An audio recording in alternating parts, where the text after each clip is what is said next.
channel. My name is Delilah if you're new here, and it is a long time no see kind of concept right now. I actually just woke up like a minute ago. I threw on this bandeau and I decided that I needed to film and edit and post today. So that's what we're gonna do today, because for the next 5 days I'm working. But it's not about that today. What I wanted to talk to you guys about is how I lived on $215 of rent by being a foster care child. You guys may be in foster care, you may know somebody in foster care, and they may be younger, they may not really have really good social workers, they may not even really know what they're doing in it, which was me. But I am a child of care that actually aged out at 21, waited that long, and ended up getting an apartment out of it. So for those of you that don't know, yes, like I said, I was a foster care child, and the reason why I waited so long is you can age out at 18, but I chose not to. I told myself that there may be more perks. Basically, the perks are coming after you're 18. If they don't come before you're 18, you really don't get much. You just get kind of like allowance if your foster care parents are nice, or if you're in a group home that I can't relate. I've never been in one, so I can't really speak for that if they gave you allowance. But so you would get a little bit of money here and there from like agencies or like events and stuff like that, but it would never really hit you like it will when you're 18 and you could actually age out, and then all the great things are happening. You go to college, this and that, you get incentives for college, things like that. Like, I'm not gonna speak on it too much because, like I said, not everybody has the same situation, and that was just my situation. So it's not like everybody can get free money out of nowhere. Like I said, this is about the apartment. When I first got into foster care, I actually lived with my best friend at that moment for a few months before I got put back into my mom's care. It was only like a 3-month thing. It really wasn't that long. And shortly after, I got back into foster care that I'm not gonna speak too much about and on right now, and I got into my first foster home with foster parents, and I met my foster sister there. I don't think you guys ever met her, even though I tried to record with her, it didn't work. I got into a first foster home, then that went downhill in a few years. I got into a second foster home, that went downhill. I got into my third foster home, and this was all within a few years. It wasn't like month after month I was changing homes, but around the time that I was in the last home, I only stayed there for a few months actually. That last home I stayed for a few months before I was hit up by the agency that I was a part of, and they're like, yo, you want an apartment? I'm like, yeah, I want an apartment. So I went in for an interview and I got the apartment on the spot. Basically, my roommate, she wanted somebody specific. She didn't want somebody just weird and crazy like she's been getting. So they basically chose me. They said I seemed down to earth, I seemed like I wouldn't bother anybody, and I seemed, I guess, the most compatible with the roommate. It was a few months before I actually moved in because there was just so much stuff going on, and I finally moved in right before I went to my Dubai trip for the first time. I only moved in for 2 days. My stuff wasn't even unpacked, but I had to pack for a new trip.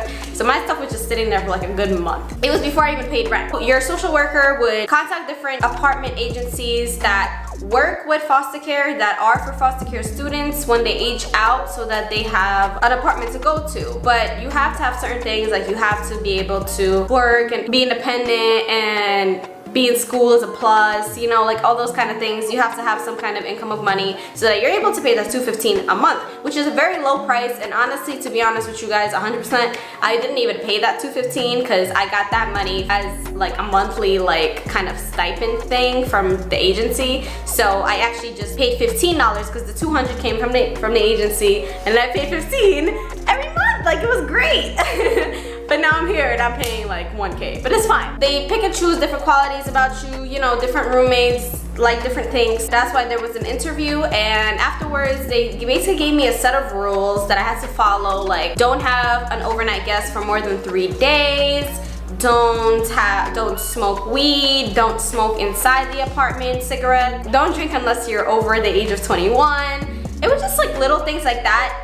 Also, another big thing that I had to follow is I had to go and visit the agency once, I believe it was once a month, and they had to come to my home once a month. Or like it was 2 visits and one of them would count if they came to the home. What I didn't like about that is the fact that they kind of just like picked and chose when they wanted to come, and there wasn't very good communication between when they're coming for my roommate and when they're coming for me. So that wasn't the best thing in the world. That's one of the reasons why I moved. Apart from the roaches and the mice that were in our apartment, the apartment itself was great. I grew up in good parts of the hood a little bit sometimes, so I knew what having roaches was like, and I knew what having weird neighbors was like, you know, like, so it wasn't really ever a problem. And plus, if you guys have watched my videos since before, when I was in that apartment, Marcus basically stayed with me on a daily basis, so nothing was ever really that much of a big deal. He killed the roaches, he scared the bad guys away. All the good stuff that comes with a boyfriend. Moving back to the apartment. So yeah, you guys, it comes with a set of rules that you kind of have to sign off at. And before I moved, they did tell me that I get my own dresser and I get my own bed, which is the bed that I sleep on right now in my new apartment. Is actually the bed that they let me take with me. They didn't let me take the dresser. I don't know why. I'm assuming in adulthood, dressers are more expensive than beds. I really don't know. Probably, because why else would they let me do that? But if they're not, then it makes no damn sense. But basically, I flew my bed, well, I put my bed into the truck and it came here. The aftercare apartment that I was a part of, they actually also were really lenient on rent, and I never missed any. I was never late with any, but they were really lenient. They were trying to help you, and you basically get your own social worker. So if you're in foster care still, you get your own social worker from both foster care that you already had and the apartment.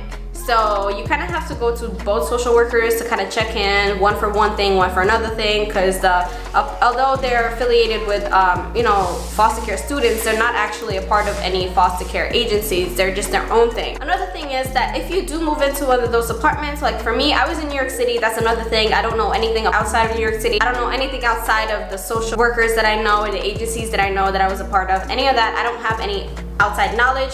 But I do have some knowledge because I was in foster care since I was about 13, I believe, and I'm 21 right now. So yeah, good almost 10 years.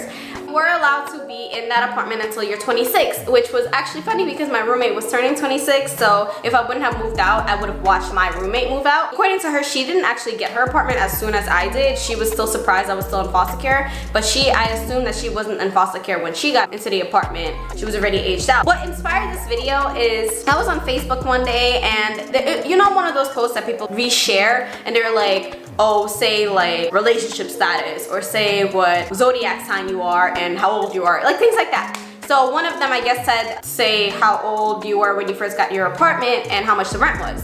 And I shared it, and I was like, I was, what, 20, and I paid $215. And people are like, what? Girl, where the hell did you live that you paid $215? And I know like the projects overall are pretty cheap, but $215 is cheap, like cheap, especially the fact that I didn't have to pay the full $215, but that's what it was on my rent. Ugh. Yes. Guys, foster care is hard. It is hard. It is hard to come by if you have to be between pleasing foster parents or a person who's taking care of you in care, like in group home, I don't know who, and your biological parents, maybe step parents, like people like it's hard to kind of divide yourself between all those people and between all the people that are kind of teaching you to be one way while your biological parent is like, bro, like that's not you.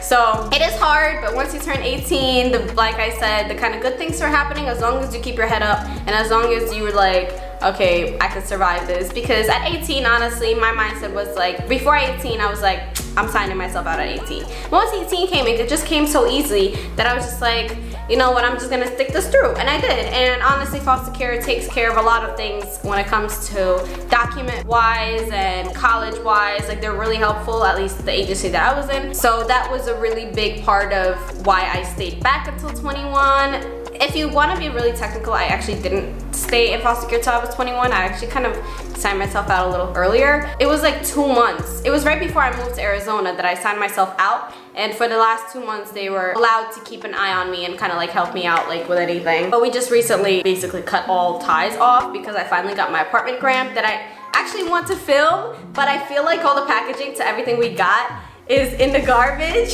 So I might just have to put screenshots like on the side of what I got and how I went about spending my $1,000 grant for my apartment and also for me and Marcus. So yeah, I'm gonna film that, I promise. But this is just gonna be a kind of like, you know, pre-video to that because I never really talked about foster care before, like in a full video, and I never really sat down and told you guys my story of being a foster care child and how, you know, but I figured maybe we should start out slow and kind of start out at a cheap apartment kind of thing, kind of video. Like I said, the points were you go for an interview, you sign off on a bunch of rules, you agree to a set price. By the way, I didn't mention the price. The cap amount that you would have to pay for rent is $215. It could have been lower. Literally, if I didn't make that much money, I could have paid like $20 a month. Well, probably that's a little low, but like $70 or something like that. So they actually calculate the rent off of what you receive on a monthly basis. It was something like 30% of your rent or something like that that you would have to pay. But even after I kind of went from full-time to part-time, I still have to pay $215. So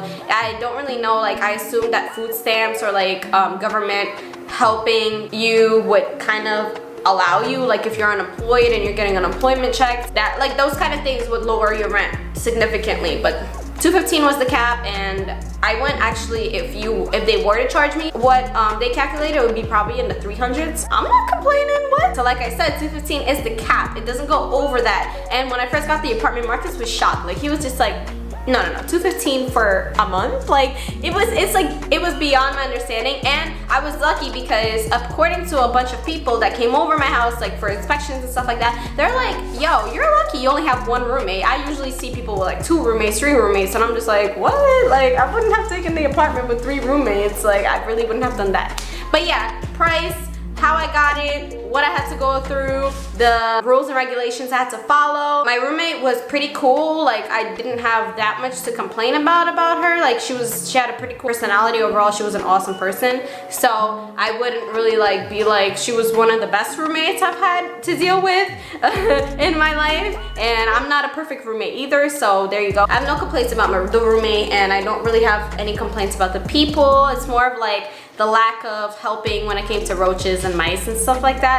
But I'm not really gonna go more in depth in the apartment. If you guys have any questions, you could comment down below or like DM me, message me about either foster care or the apartment, how I did it, what I'm doing now. Like I don't know, anything. If you have any questions or any concerns, which I don't see why you would have concerns, but yeah, just go ahead and comment down below, and I can make a whole different video about whatever you're interested about. If you're a foster care child, or if you know a foster care child in need, I am here. I am all ears, and I'm here to help. Yes, I am, because I survived it. I am a foster care survivor. That's what I'm calling myself, because it's brutal. It can get brutal, especially if you're younger and you don't know what's happening around you. It's brutal. When you first get into foster care, it's super brutal. But if you've been in care since like you were a baby, I can't speak on that, and I wouldn't wish that on anybody, honestly. That sucks. That really sucks. And it's not like a game, like, you know, that you play, like finessing the system. I guess kind of. You know what? If you survive that long, finesse the damn system. Forget it. Just finesse it. Finesse it. Get your money. But yeah, thank you guys so much for watching. Hopefully I edited this video into a lot shorter than what I'm looking on the screen right now. If you like this video, please give it a thumbs up. Click the notification bell so you get notified with every random video that I post. And comment down below, like I said, if you have any interest about this kind of thing, so I could talk about it a little more, because your girl got a lot to say at all times. Thank you guys so much for watching. I hope you have a great day. I am apologizing in advance for all the lack that I'm posting, but you guys, I'm working on my apartment, as I said in my last video. I'm really working on it, and my mom's coming next week. Things are rough in this place. Things are rough. Thank you for watching. Have a great day, and remember, you're a goddess. Later. I think I'm fat as hell, I got his shoes out of line. Saying tomorrow I do the dishes, never come. Easy bake, easy wake, come on. Just give as much as you take, forgive as much as you hate, or get the fuck out.